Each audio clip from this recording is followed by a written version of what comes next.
आता आपण येऊयात भिवंडी पॅटर्न बद्दल, जिथे मोहल्ला कमिटीची संकल्पना तुम्ही सुचवलेली आणि त्यावेळेला मला आठवतं म्हणजे त्या दंगली बऱ्याच गाजल्या होत्या हो, महाराष्ट्रात, हो. सगळं म्हणजे वर्तमानपत्रातनं वगैरे आणि रेडिओमधनं.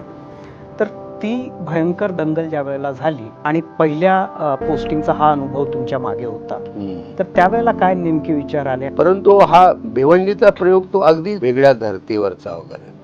तर त्याचं कारणही असं की जसं भिवंडीला पोस्टिंगला कुणी जात नाही डेप्टी कमिशनर, कारण तिथं ज्यांचे वशिले असतात ते खूप महत्वाच्या पोस्टिंग येतात. आणि भिवंडी हे पोस्टिंग झाली त्याच वेळेला लोक म्हटले की अरे आम्ही तर त्या गावातून आतून सुद्धा जात नाही, तू तिथं राहतोस आणि तिथं काम करतोस वगैरे वगैरे. भिवंडीला जाण्या अगोदर मी महाराष्ट्र सरकारच्या CID खात्यामध्ये स्टेट इंटेलिजन्समध्ये डेप्टी कमिशनर होतो आणि माझ्याकडं जातीय दंगली हाताळणे हा विषय होता.